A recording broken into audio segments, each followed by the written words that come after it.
को भी वेंटिलेटर पे जाना पड़ेगा, ऐसा मुझे मिला। राजस्थान के अंदर दोनों पार्टियों ने जम के लूट मचाई। 70 साल आयाराम की स्थिति रही।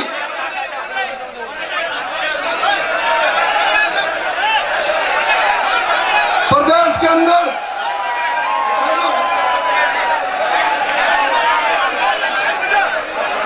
जब तक तुम सलीका नहीं सीखोगे तब तक राज तुम्हारा कभी नहीं आएगा।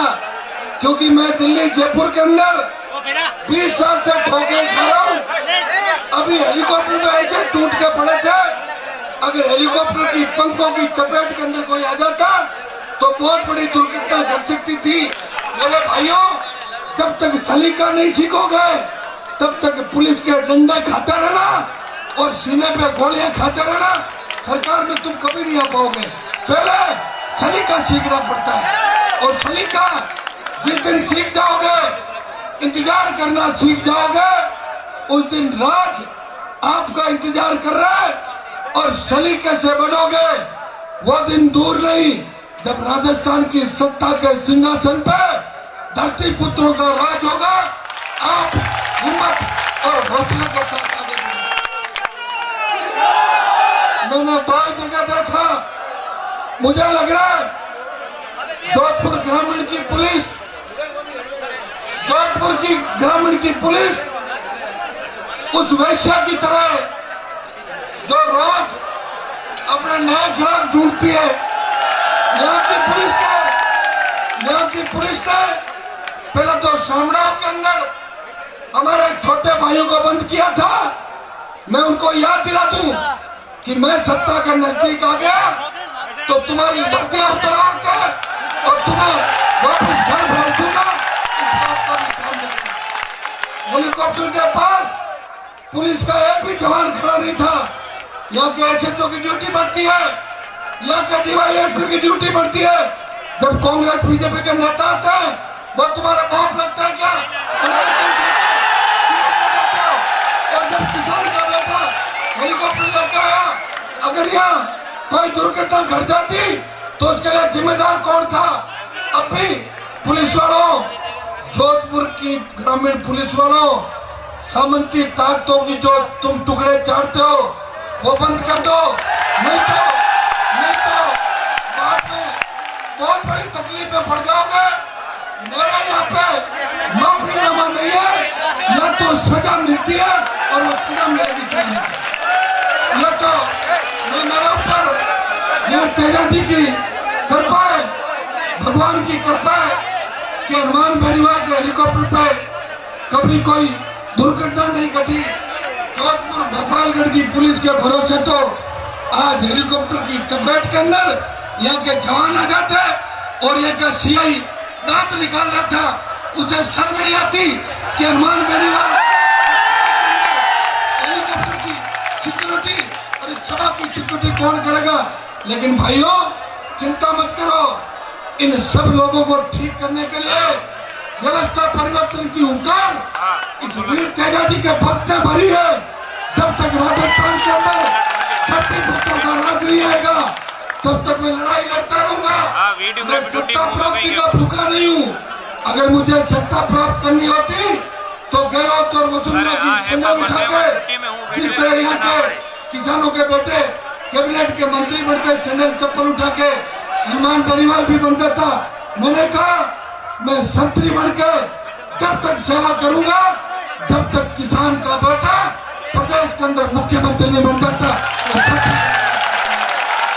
मैंने हुंकार भरी, मैंने व्यवस्था परिवर्तन की हुंकार भरी। मैं चाहता था भोपालगढ़ के थाने के अंदर जिस तरह एक किसान के बेटे की पिटाई करके निर्मम हत्या कर दी थी और पुलिस वाले आईजीएसपी उस दिन तो मेरे पैर पकड़ रहे थे बंद कमरे के अंदर। यहाँ के एसपी और आईजी ने मेरे पैरों के हाथ लगाया था और कहा था हमारी बात रख दो। और भाइयों, मैं भी चाहता था यह बड़ा झगड़ा नहीं हो, सरकार अपनी बात से मुकर गई। चिंता मत करो, हनुमान बेनीवाल 44 साल का हुआ है, कभी न कभी तो सरकार के अंदर आएगा। अगर 1 घंटे भी आ गया डायरी के अंदर वो तमाम नाम लिखे हुए जिन जिन ने किया उनका मैं इलाज कर दूंगा और ऐसा इलाज करूंगा कि सस्पेंड का तो काम ही नहीं होगा, सीधा बर्खास्त करूंगा। घर पे जाओ और खेत में काम करो, ये व्यवस्था मैं कर दूंगा। मेरे भाइयों, मैंने नागौर की धरती से जब किसानों को तकलीफ के अंदर देखा, किसान के बेटों को तकलीफ के अंदर देखा, मुझे सत्ता चुप नहीं भोगना था।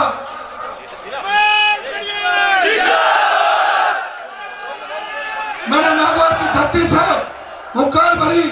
मैं धन्यवाद दूंगा भोपालगढ़ पिलाना, जोधपुर बाड़मेर के किसान के बेटों का कि नई ऊर्जा और नया जोश मुझे हमेशा देते रहे, नारा लगाते रहे कि हनुमान जी संघर्ष करो, हम आपके साथ हैं, वीर तेरा जी के जयकारा लगाते रहे। आप मेरे लिए, मैं आपने रात देखी, मैं दिन देखा और इसीलिए मैंने हुंकार भरी। मेरी पहली मांग थी कि किसानों का 82,000 करोड़ का संपूर्ण कर्जा माफ हो। मेरी दूसरी मांग थी मुफ्त बिजली राजस्थान के किसानों को मिले। मेरी तीसरी मांग थी 4 लाख खाली पद भरे जाए, 10,000 रुपए बेरोजगारी भत्ता मिले। मेरी चौथी मांग थी स्वामीनाथन आयोग की रिपोर्ट लागू हो। मेरी 5वीं मांग थी टोल मुक्त राजस्थान हो और मेरी 5 लाख की हुंकार का ही परिणाम था। मध्य प्रदेश महाराष्ट्र के अंदर बड़ा किसान आंदोलन हुआ, किसानों ने सीने पर गोलियां खाई। कर्ज माफी के आंदोलन को देश के अंदर हवा मिली। यूपी पंजाब की सरकारों ने कर्जा माफ किया। भाइयों, दूसरी मेरी मांग मुफ्त बिजली की थी और इन मांगों को लेकर दूसरी हुंकार बाड़मेर की धरती से भरी। 7 लाख किसान और धरती पुत्र बाड़मेर पहुंचे। मोदी के काम खड़े हो गए, पप्पू भी परेशान हो गया। आखिर 7 लाख लोग बाड़मेर कैसे पहुंच गए? और तब पाकिस्तान के अंदर बात चली कि धरती पुत्र मिलिट्री को पाकिस्तान की सरकार ने मैसेज किया कि अलर्ट हो जाओ, मिलिट्री का मूवमेंट तो नहीं है लेकिन तेजा जी के भक्त मिलिट्री के रूप में कहीं हमला नहीं करते, इसलिए तैयारी कर लो। पाकिस्तान में तीसरी हुंकार बीकानेर की धरती पे भरी और जब विधानसभा का बजट सत्र था तो वसुंधरा बजट पढ़ रही थी और मेरे सामने देख के कह रही थी कि हमारी सरकार 50,000 का कर्जा माफ करने की घोषणा करती है। तो मैंने कहा ये तो मेरी मांग नहीं थी, ये तो कॉमरेड मांग कर रहे थे 50,000 की, मैं तो 82,000 करोड़ के कर्जे की मांग कर रहा था। फिर थोड़ी देर बाद पानी पी के बोली कि स्टेट हाईवे को टोल मुक्त किया जाता है। मैंने कहा ये भी आधी मांग है, हम तो पूरे टोल मुक्त की बात कर रहे थे। फिर बोली कुछ विधायक जनता को बरकरार है, नौजवानों को बेरोजगारी के बात को झांसे में लेके अपने साथ ले रहे। मैं 1 लाख नौकरियां लगाने की घोषणा करती हूँ। मैंने कहा मेरी वजह से ही सही वसुंधरा को किसान के बेटे तो याद आए, 1 लाख नौकरियों की घोषणा कराई, स्टेट हाईवे टोल फ्री कराए, 50,000 का कर्जा माफ कराया और जाति जाति वसुंधरा से मुफ्त बिजली की घोषणा भी कराई। ये हनुमान बेनीवाल की और तेजा जी के भक्तों की हुंकार का ही परिणाम था। आपने 2 घोषणा पत्र देखे होंगे। कांग्रेस बोली 3500 का बेरोजगारी भत्ता देंगे और बीजेपी बोली 5,000 का देंगे। और मुझे तो घोषणा पत्र जारी करने का टाइम कहां दे रहे हो? 3 बजे तक तो सेल्फी और मुझे सोने नहीं देते। तुम्हें पता लगता है कि इस शहर में तो वहां भी दरवाजे खटखटाते हो। मुझे लग रहा है तुम चुनाव अगर साल भर बाद होते तो मुझे पहले ही मार देते, सत्ता का काम ही नहीं पड़ता। भाइयों, थोड़ा तो ध्यान रखो। ये सेल्फी, हेलीकॉप्टर, ये व्यवस्थाएं, ये सिस्टम, आज चुनाव का आखिरी 2 दिन का समय, 2 दिन इंतजार भी तो कर लो। मैं कौन सा वसुंधरा कर लंदन भाग रहा हूँ? मैं तो सेल्फी लेनी हो तो मेरे घर आ जाना, सेल्फी भी लेना और चाय भी पीना और खाना भी साथ खाना।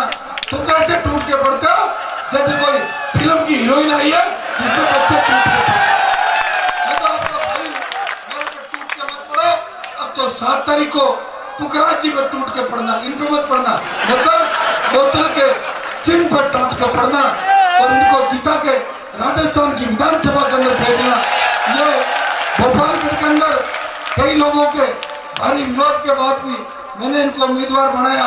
मेरी बात रखना, छोड़ के बाद अगर भोपालगढ़ सीट से आरएलपी नहीं जीती तो आरएलपी पंचर हो जाएगी राजस्थान के अंदर, ध्यान रखना। आज मैं नागपुर के अंदर सभा करके आया, ढाई में 70-80 हजार की भीड़ थी और जब मेड़ता आया तो 1 लाख की भीड़ थी। और मैं शेरगढ़ जा रहा हूं, थोड़ा वहां भी तो दिमाग ठीक करूं। शेरगढ़ में जिनका शेरगढ़ के बाद मैं गांधीवास के अंदर हेलीकॉप्टर उतारने का प्रयास करूंगा। अगर अंधेरा हो गया तो फिर ये हेलीकॉप्टर ये घूम रहा है ना, तो ऐसा उतारूंगा वहां पे, अंधेरे में तो उतरता नहीं है।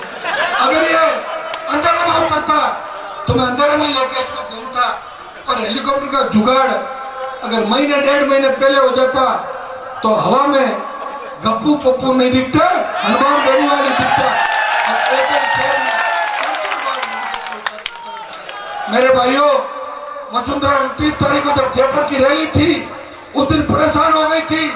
वैसे तो नारा लगता है 8 PM नो CM, सूर्य अस्त वसुंधरा मस्त, सिंगल डोज 1 बोतल दारू पीती है मुख्यमंत्री, लेकिन उस दिन 2 बोतल दारू पी गई कि 10 लाख लोग कैसे आए, हनुमान ने पार्टी कैसे बना ली।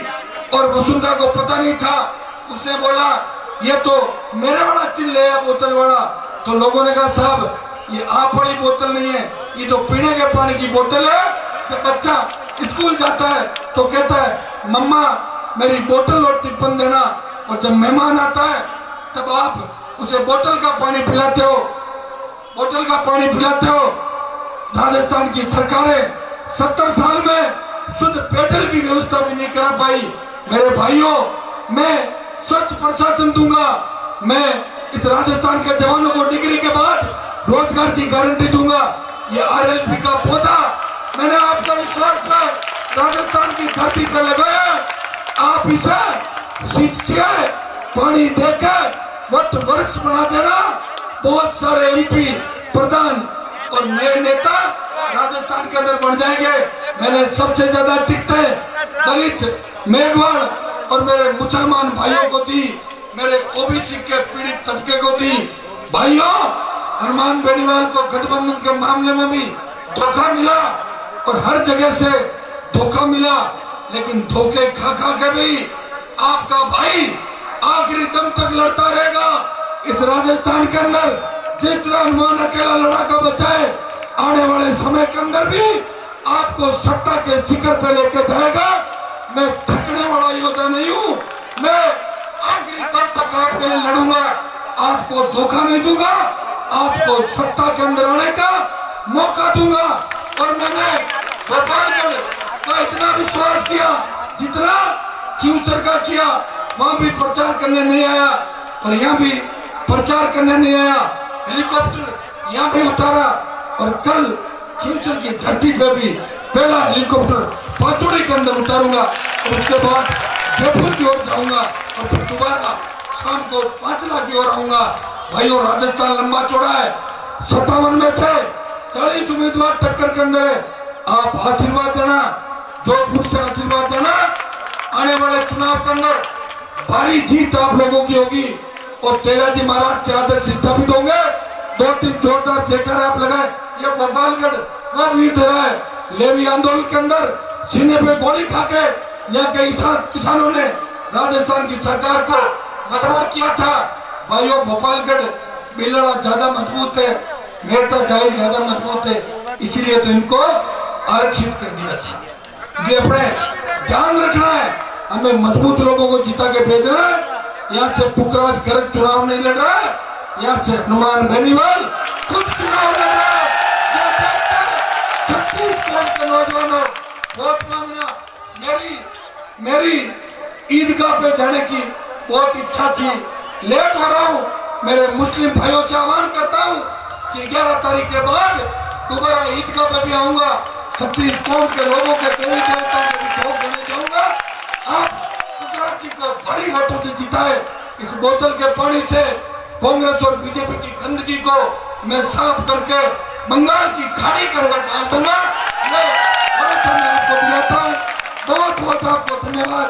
जय हिंद।